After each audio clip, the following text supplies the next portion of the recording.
Are you feeling stressed out? Do you feel stressed on your commute to work, or maybe when you're at work? Do your relationships stress you out, or does your family interactions cause you stress and anxiety?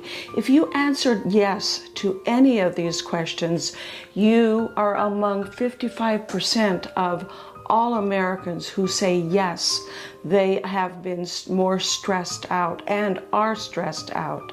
Hi, I'm Dr. Jonette. I'm an ER doctor, clinical professor, researcher, as well as a mother and a grandmother. You want to watch all the way to this end of this movie to learn 5 ways that our ancient ancestors, the hunters and gatherers of the ancient world, used to help them manage and reduce their stress, as well as there's going to be a bonus at the very end for all the parents out there. So let's jump in. Come with me, if you will, back in time to about 2 million years ago. This was a time when the hunters and gatherers roamed the earth, as well as some very large predators. Let's take a look at a hunter-gatherer village that is feeling stressed. Why are they feeling stressed? They're feeling stressed because there's a large predator that has been preying on their village and has even killed a number of their people over the last several months. And now the whole village is on edge and about to lose it, so to speak.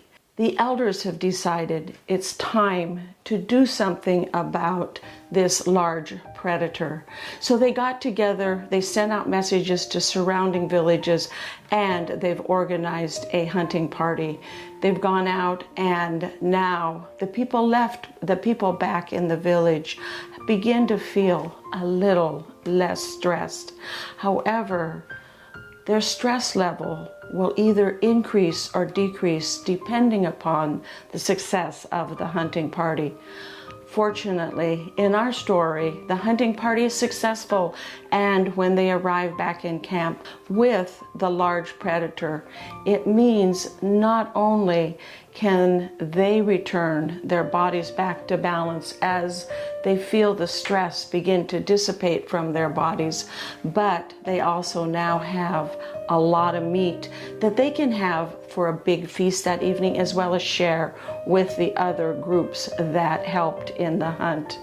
That evening, there's a big feast, and afterwards, they implement some additional ways to help return their bodies back to balance after those stressful months of wondering who would be the next victim of the predator. They joined together as a community and socialized. There were tasks and the preparation of food. There was dancing, there was singing, and there was storytelling. These are the 5 methods that can be used by you today to help you reduce your stress and help you reduce the stress that you feel as a result of acute problems within our modern society. So let's break it down and talk about each area briefly. The first area is connection and community. When we connect with our family, with our community, we increase a hormone within our body called oxytocin. You may know oxytocin as the love hormone. However, it's much more than that. It's also an empathy hormone as well as a trust hormone. When we have empathy for ourselves and others, and we are in an environment where we feel like we can trust, then we feel safe. Feeling safe means that we now can move out of survival, move out of our sympathetic nervous system, that fight, flight, or freeze state that our bodies are in acute stress. We can move out of survival and into a parasympathetic state, which is the relax, repair, and recover state that our body needs after an acute stress. If we live continually in that acute stress, we then will move into what's called chronic stress. Chronic stress is the damaging stress that happens when we live too long in acute stress, when the stress hormones of cortisol, adrenaline, and noradrenaline keep coursing through our body, especially the cortisol. Cortisol has inflammatory properties, and when our body is under assault by the inflammation that cortisol causes, we develop chronic diseases like heart disease, hypertension. It affects our brain by creating strokes and dementia. Alzheimer's dementia is now thought to have a large inflammatory component to it, as well as inflammation in our body creates autoimmune diseases and mental health problems like depression and anxiety. So it's important to be able to move our bodies out of survival and into rest, relax, and repair. Community is a great way to do this. Let's briefly also cover those other 4 ways. The next way is to focus on a task. When we're stressed, we feel like we lack control in our life. So taking a task, whether it's cooking or gardening or creating art or creating music, all of these things help bring down the cortisol levels in our body, help reduce the inflammation, and help us move into relaxation and repair after acute stress. The next way is movement. And movement is huge. You've probably heard the saying, move it or lose it. Usually this means if you don't move a muscle group, you will lose function of that muscle group. But also move your body if you feel like you're stressed out and getting ready to lose it. Lose it on your coworkers, lose it on the way to work, or lose it with your kids. A simple deep breath, the movement of your chest, will activate the parasympathetic nervous system and shift you from the sympathetic nervous system, the gas pedal system of your body, into the relax, repair, and recover nervous system portion of your body. That simple expansion of your chest stimulates a very important nerve in your body, the vagus nerve, which is the major part of your parasympathetic nervous system. So take a deep breath, blow it out safely. When you feel like you're ready to lose it, move it by taking a deep breath. In addition to that, also other forms of exercise. There was a study done, and this is for the seniors. There was a study, or anybody actually, there was a study done that showed exercising as much as 30 minutes 4 times a week can grow new cells in your hippocampus. Why is that important? The hippocampus is the area in our brain where learning and memory occur. Stress kills off cells in the hippocampus. We've been able to show that the hippocampus shrinks when we are under a prolonged period of stress and move into that chronic stress, inflammatory response in our brain. And our hippocampus shrinks. However, just getting 30 minutes of a brisk exercise 4 times a week will grow and create new cells and new connections within our hippocampus. So move it whenever you feel like you're going to lose it. The 4th way is music. Music does a number of things that help bring our body out of acute stress response.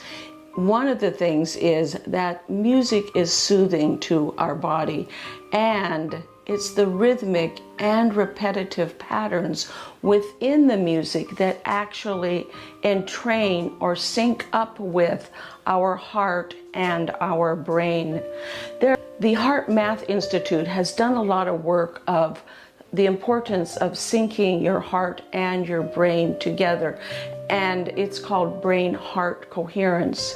Go to the HeartMath Institute for more information about brain-heart coherence and how important it is and critical it is to help our bodies relax and repair.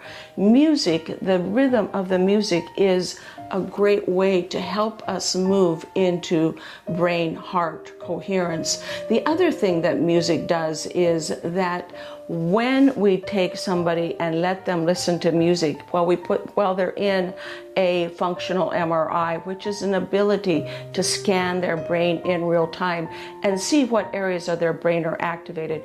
When we do that, what we see is multiple areas within their brain are activated.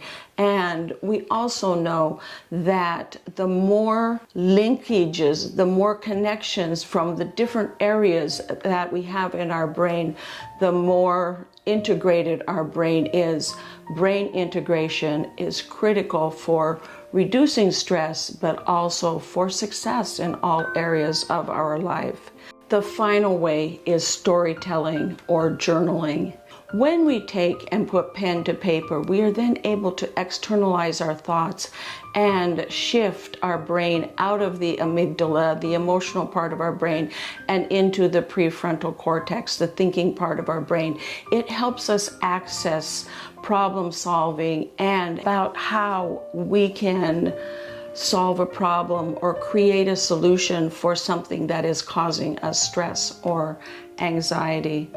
Telling the story is also a really great technique for the parents who have young children.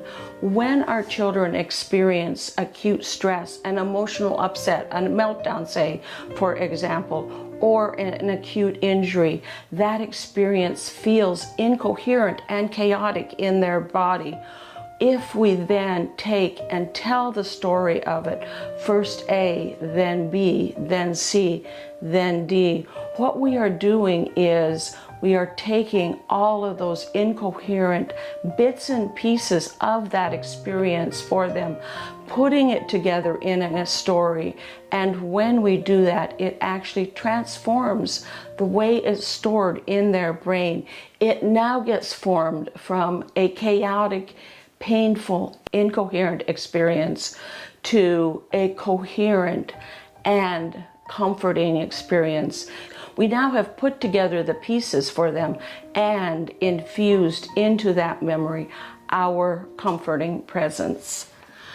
Thank you for watching. Also, click those like buttons and subscribe so that you don't miss any of my Neuroscience for Life content. When you scroll down below this video, you will also see a link to my website, drjonette.com, where I have a lot more information about neuroscience and how you can use it to help you create the life that you want. In addition, I've also included for this video the link to the Brain-Heart Institute if you want to learn more about brain-heart coherence and how you can use it to reduce the stress. Your subscriptions, your signing up for notification, as well as your likes all help my channelytics and help me reach a goal of mine, which is to get 10,000 subscribers by the end of this year.